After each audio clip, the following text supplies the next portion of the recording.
Welcome to Chapter 5 of A Long Walk to Water.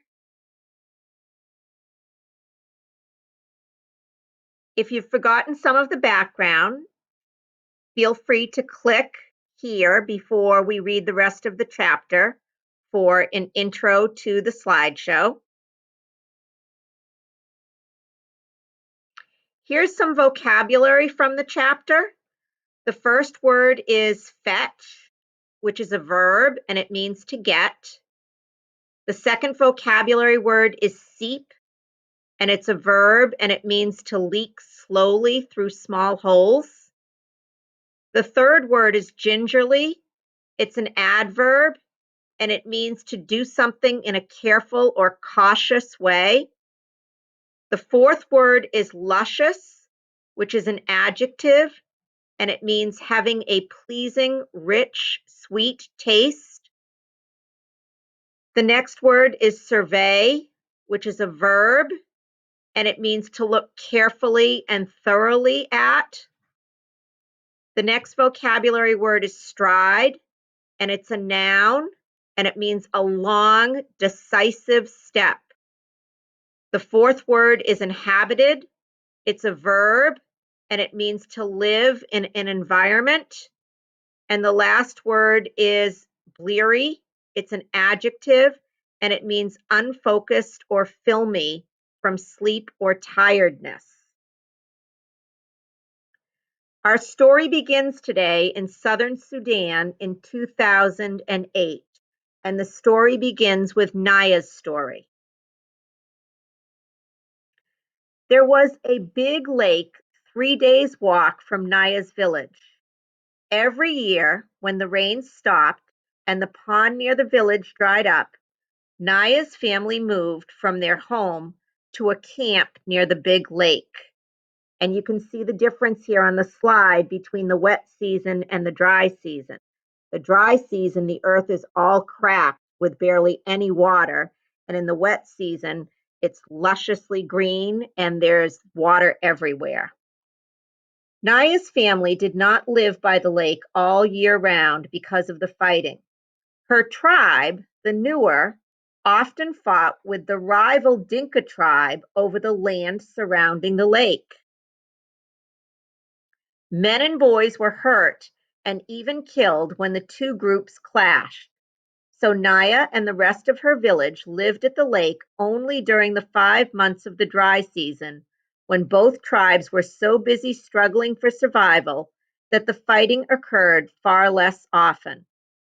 Like the pond back home, the lake was dried up, but because it was much bigger than the pond, the clay of the lake bed still held water. Naya's job at the lake camp was the same as at home, to fetch water, which means to get. With her hand, she would dig a hole in the damp clay of the lake bed. She kept digging and scooping out handfuls of clay until the hole was as deep as her arm was long. The clay got wetter as she dug until at last water began to seep into the bottom of the hole. And seep means to leak slowly through the small holes. The water literally comes up through the ground. The water that filled the hole was filthy, more mud than liquid. It seeped in so slowly that it took a long time to collect even a few gourd fills. And the gourd is what Naya carries the water in. Naya would crouch by the hole waiting for water, here for hours at a time. And every day for 5 long months until the rains came and she and her family could return home. The second part of the chapter is also set in southern Sudan. It's in 1985, and this is from Salva's perspective. Salva's eyes were swollen shut. Buxa's forearms were lumpy and raw. A friend of Buxa's had a fat lip.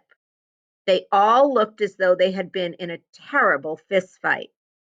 But their injuries weren't bruises, they were bee stings. A fire had been started under the tree to smoke the bees out of the hive and make them sleepy.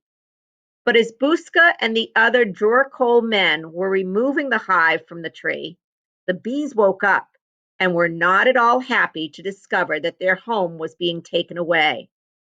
They expressed their unhappiness very clearly by buzzing, swarming, and stinging a lot. It was worth it, Salva thought as he touched his eye gingerly. Gingerly means in a careful way. His belly was a rounded lump stuffed full of honey and beeswax. Nothing had ever tasted so good as those pieces of honeycomb, dripping with rich, luscious gold sweetness. And the honeycomb is what holds the beeswax, and luscious means having that rich, sweet taste. Along with everyone else in the group, he had eaten as much as he could hold, and then a little more. All around him, people were licking their fingers in great satisfaction, except for one Dinka man who had been stung on his tongue. It was swollen so badly that he could not close his mouth. He could hardly swallow. Salva felt very sorry for him. The poor man couldn't even enjoy the honey. The walking seemed easier now that Salva had something in his belly. He had managed to save one last piece of honeycomb and had wrapped it carefully in a leaf.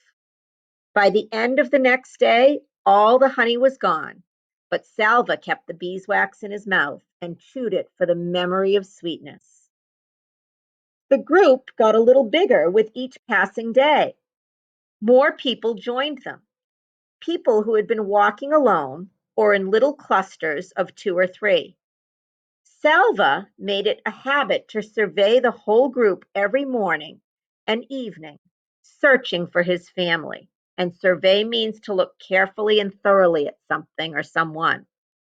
But they were never among the newcomers.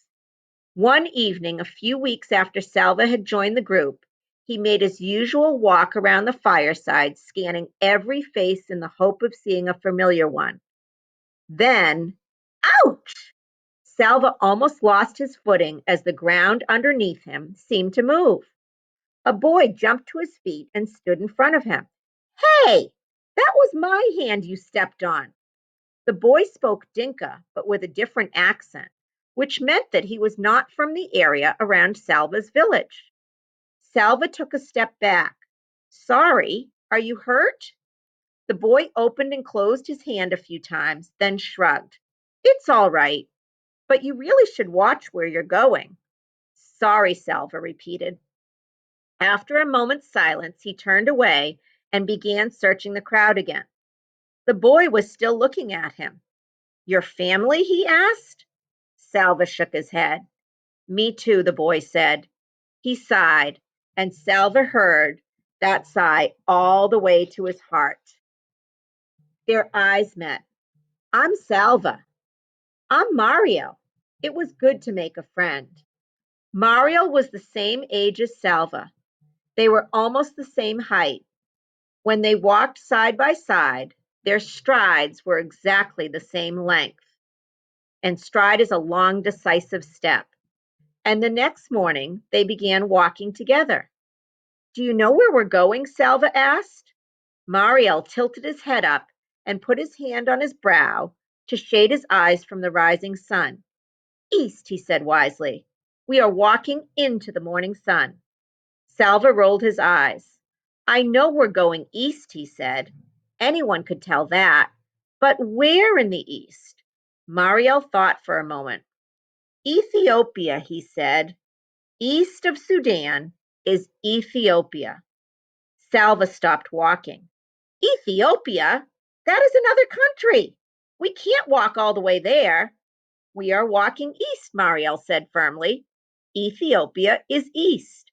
I can't go to another country, Salva thought. If I do, my family will never find me. Mario put his arm around Salva's shoulders. He seemed to know what Salva was thinking, for he said, It doesn't matter. Don't you know that if we keep walking east, we'll go all the way around the world and come right back here to Sudan? That's when we'll find our families. Salva had to laugh. They were both laughing as they started walking again, arm in arm, their strides matching perfectly. More than a month had passed since Salva had run from his school into the bush. The group was now walking in the land of the Atwat people. In the Dinka language, the Atwat were called the people of the lion. Their region was inhabited by large herds of antelope, wildebeests, gnus, and the lions that preyed on them. And inhabited means live in an environment. So these animals live in that environment. The Dinka told stories about the Atuat.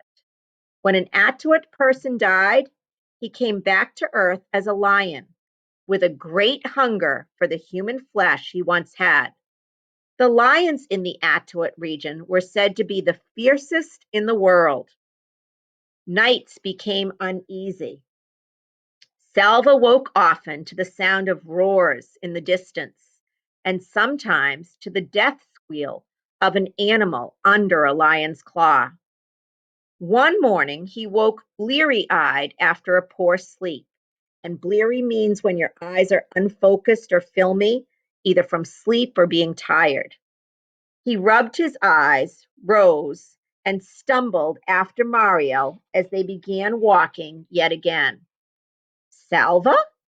It was not Mario who had spoken. The voice had come from behind them. Salva turned. His mouth fell open in amazement, but he could not speak. Salva! Stay tuned for Monday's reading of Chapter 6.